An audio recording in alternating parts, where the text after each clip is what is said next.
Hey everyone, this is Friedel Hakaraja Raven, and I'm here with my recommend review of Digimon Ghost Game Season number 1, Episode number 1, which is titled The Sewn-lip Man. And I have to say that I really enjoyed this premiere episode of this new Digimon anime series. I kind of had my doubts, but I was also excited because it looked like that this series was going to be more creepy and focus on a mystery, considering these ghost Digimon or whatever you want to call them. And I'm like, you know what, I am excited by this, but I was still a bit reserved because we have had a whole lot of new iterations of the Digimon franchise, especially after the OG Digimon anime, and not all of them have delivered. But judging by the first episode, I really enjoyed this one, and I'm looking forward to seeing what Digimon Ghost Game has more to offer. So we get a new opening sequence, of course, and I think that the song name is Fraction, and I enjoyed it. I liked the opening sequence, the visuals that they showed. It kind of reminded me a bit of Scooby-Doo, where there's a bit of creepiness going on with our three co-leads just walking, and then there are these mysterious things that they are trying to notice but they can't really see. And surprisingly, in the opening sequence, we really got to see their some of the Digivolutions of their partner Digimon. So the main Digimon is Gamamon, and I guess he's going to have three Digi-evolutions. So here's this one, which looks like something from a Sonic game, and apparently he uses fire powers. Then we have this one where he has wings and he can fly, and then we have this one where it looks like it's more of a tank type, where he's able to shoot laser beam cannons from his horns. And yeah, Gamamon has been designed after Triceratops. So I am a fan of these three different evolutions. Then we also have an evolution for the Digimon that the girl has, but I couldn't really capture a proper picture of that specific Digimon. But basically, the base form of her Digimon is very stubby, very bulky. However, the evolved form is faster. It looks like a rabbit ninja. And then, as far as Jellymon is concerned, she basically digivolves into Tesla Jellymon, which, yeah, I like her design. So moving forward, the episode actually opens up with these three girls. They're talking, and they're basically talking about this weird urban legend, a phenomena where called these ghosts holograms. Where it turns out that the world that these kids are living in, there are a whole lot of holograms around them, used for advertisements, used for studying, and all of that stuff, used for playing games. And over a few months or years, over like 2 or 3 years, apparently people have started experiencing these strange phenomena, which they have called ghost holograms. Which basically, it's like they aren't necessarily holograms, they are actually ghosts that look glitchy as a hologram would. And apparently there has been certain attacks, human attacks, like these ghost holograms are attacking humans for some reason. And this is where we get to see one of the attacks, where this girl goes in, a student girl, she goes in to retrieve her pencil box. And yeah, this is a screen grab of what I meant, that the holograms are used for advertisements and entertainment. So yeah, she goes into this hall in order to retrieve her pencil box, and as she's trying to walk away, her phone starts acting crazy. She looks at the time, like there's no time being displayed on the phone, and she hears this mysterious voice asking her, what time is it? What time is it? And of course, she's scared. And it turns out that it's apparently Clockmon that's haunting her. And Clockmon, I don't think we have ever seen Clockmon this creepy in a Digimon franchise, but I'm here for it. So Clockmon, his mouth is actually sewn up, and that's why people are saying that these victims have been seeing something which they call the Sewn-lip Man or person. So that's Clockmon. So Clockmon has been going around attacking humans for some reason.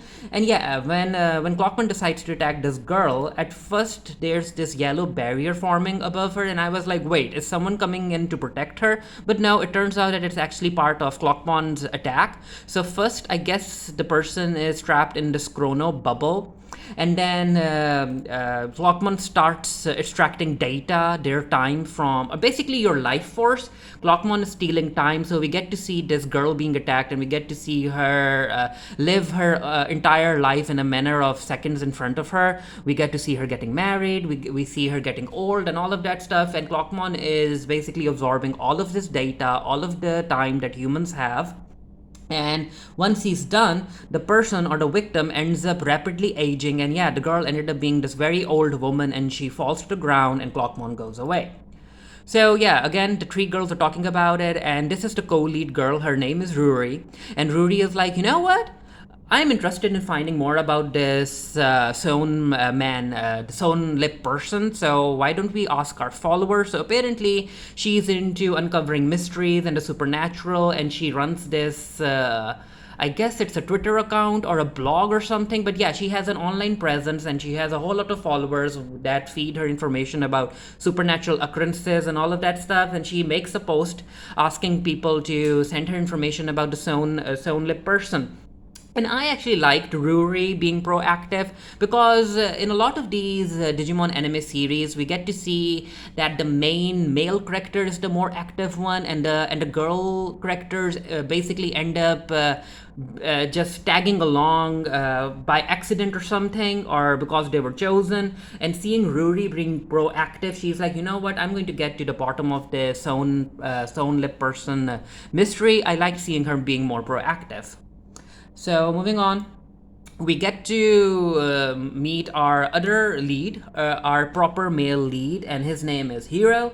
So he's basically staying in the mess halls of the Hakazuka Academy or a Harazuka Academy. I'm not really sure, but yeah, he wakes up, goes and has breakfast, and this is where we get to see one of his friends, and I think his name is Numaru. And yeah, another thing, I like the fact that even though these three kids haven't met each other yet, they have their own friend group. Ruri has those two girls that she was talking to, and the Hiro has Numaru. And Numaru is like, Hiro, can you share your homework with me? And Hiro is like, yeah, I will, but you know what? Write it in your own words, just don't directly copy it. And Numaru is like, you're the best. And basically, you can tell that by personality, Hiro is someone who likes to help other people. He just can't say no.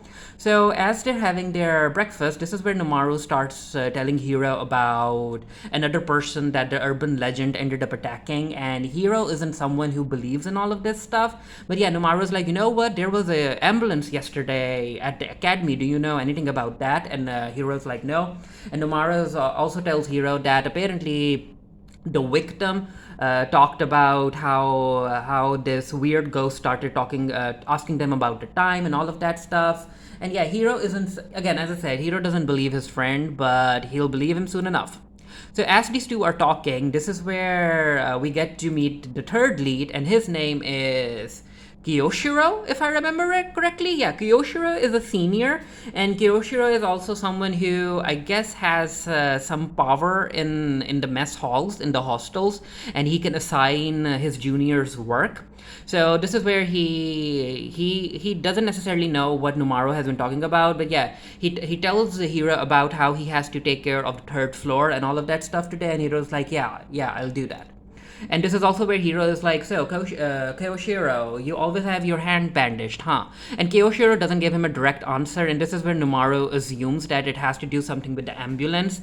And he's like, hey, Kiyoshiro, did you fight the Sewn-lip Man? And Kiyoshiro is like, nah, don't even joke about that. And this is where we get to see that Kiyoshiro is very superstitious. He's basically a coward. He doesn't like to have anything to do with the supernatural. And he's like, Numaru, don't talk about such things. You might end up jinxing me, and the Sewn-lip person might end up finding me. So please stop talking about whatever you were when it comes to the supernatural. So yeah, after saying that, Kiyoshiro leaves.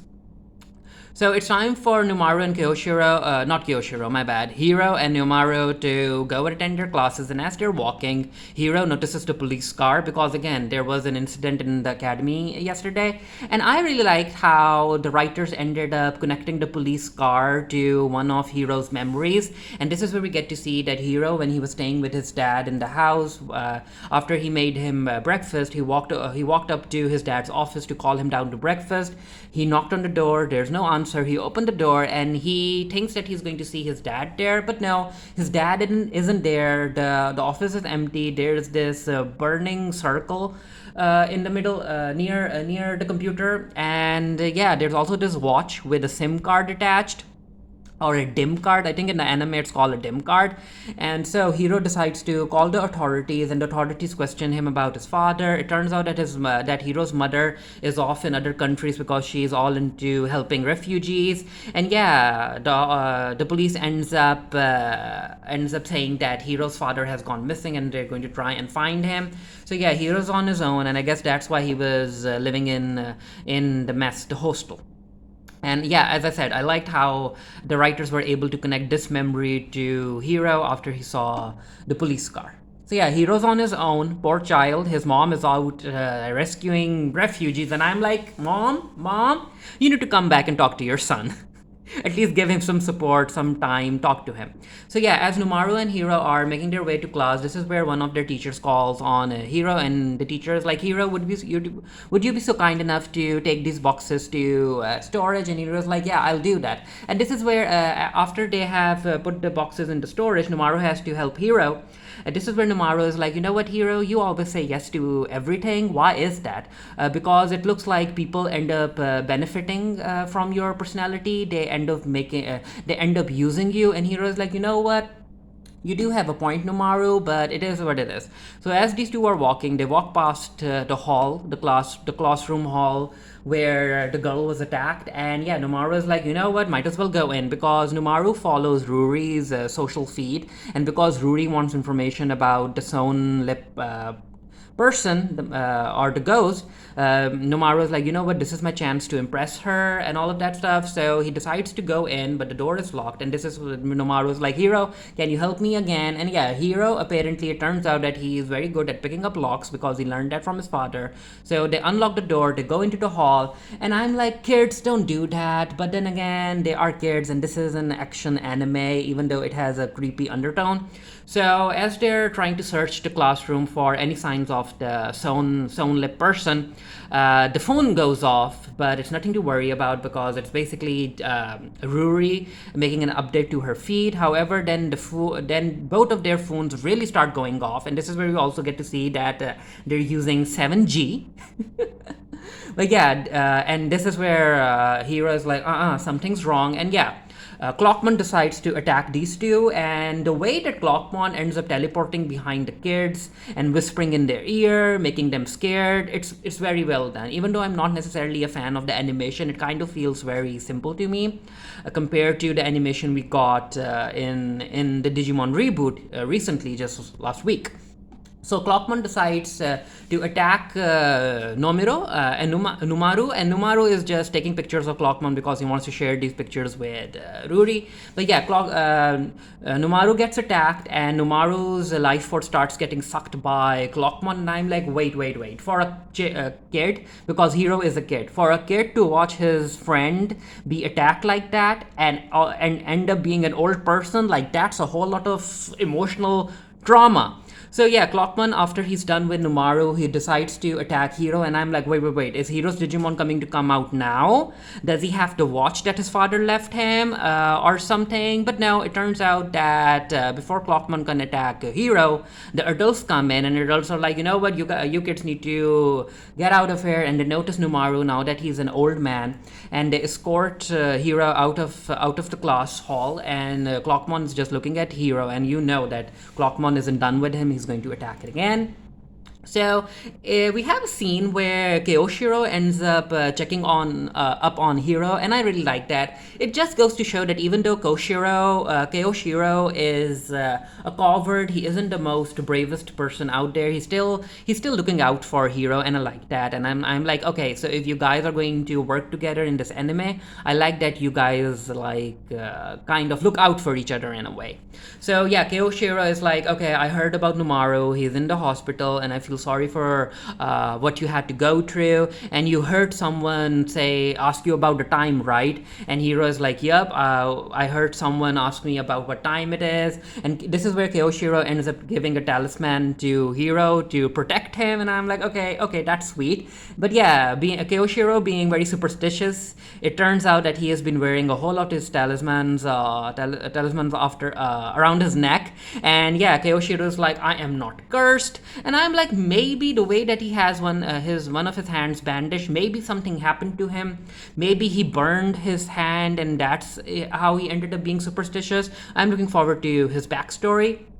So while Hiro's in his room alone, this is where he ends up sensing something in the room. And is it just me, or when Hiro senses something, his hair's like acts up? Or am I just seeing things?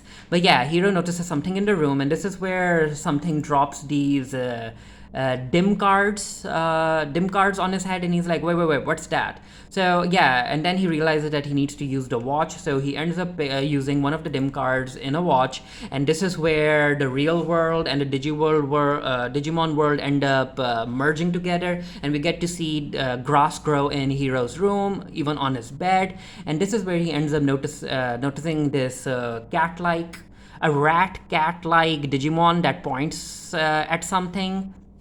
And Hiro looks, and yeah, that's Gamamon, and he's biting on something. So yeah, if you guys don't know, Gamamon likes to bite stuff. So of course, Hiro is very, very confused about what's happening, and this is also where we get to see his dad appear, and he ends up telling Hiro quickly about the Digimon world, and how even though there's a whole lot of things that he doesn't understand about the Digimon world, it's time for Hiro to realize that there's something big planned for him, and he ends up placing Gamamon under Hiro's safety or responsibility and all of that stuff, because Hiro's dad for some reason says that, Hiro, you now have a little brother to look after. And I'm like, why would you put so much responsibility on your kid? Your kid is just a kid, and he just saw his one of his friends get attacked. But yeah, his dad is like, okay, Hiro, put the dim card into your watch, your life is going to change. So yeah, his father clearly knows something, even though he isn't divulging into all of the information right now. So after the message from his dad is finished, we get to see Gamamon on the table, and this is where Hiro decides to put the dim card into the watch, and that allows Gamamon to actually be in the real world as a living entity, and he ends up biting Hiro. And yeah, Gamamon is very happy to be under Hiro's wing, and he's like, Hiro, I'm your little brother now, and take care of me. And before these two can continue talking, this is where Clockmon decides to attack Hiro. He basically ends up destroying the window to get to Hiro, and Gamamon is like, you're giving me bad vibes, I need you out of here. And before Clockmon can attack Hiro, Gamamon headbutts Clockmon, and these two end up fighting. And yeah, Hiro decides to follow after them, and these two end up in a park, and Gamamon is like, you know what, I'm getting angry, you're going to make me go kaboom. And I liked Gamamon's personality, even though he's very cute, even though he's into chewing stuff. You can tell that he can lose his temper very, very fast. He can get angry very, very fast.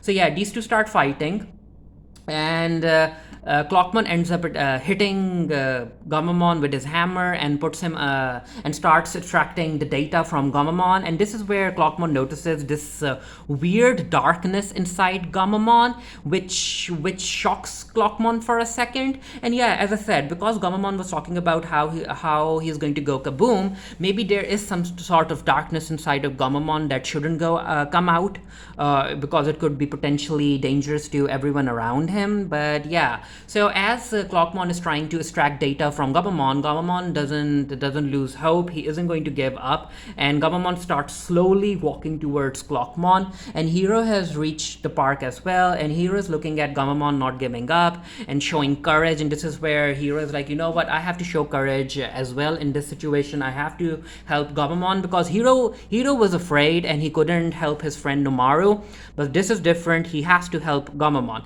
And this is where we get to see that Hiro is a smart kid. and he remembers what happened to Numaru when Clockman had attacked him, and he decides to pick up a branch and he throws the branch into the chrono stream. And yeah, because of the chrono stream, because Clockmon is able to make his victim rapidly age, because the tree branch ends up getting stuck in the chrono stream, the tree rapidly ages into an entirely big tree. And yeah, that's able to stop Clockmon from extracting more data from Gamamon. And I'm like, okay, I get what Hero was trying to do. Like, he threw the stick into the chrono stream, and I'm like, if the stick is already dead, how can it grow into an entire big tree? Like, how? Or did it had potential to grow into an entire tree? I'm not really sure, but it is what it is.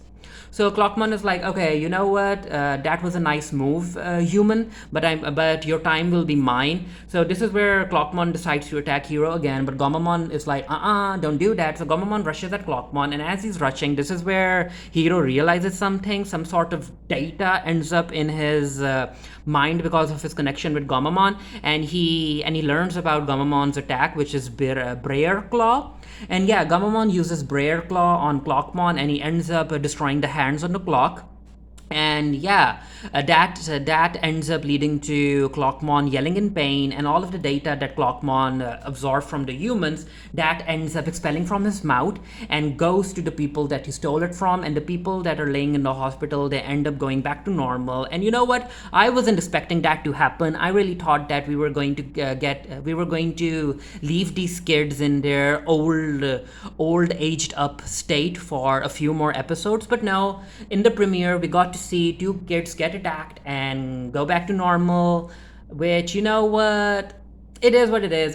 It is a kids show, so I can understand that, because again, as I said, I really thought that trying to help these aged up kids was going to be like a multi-episode arc.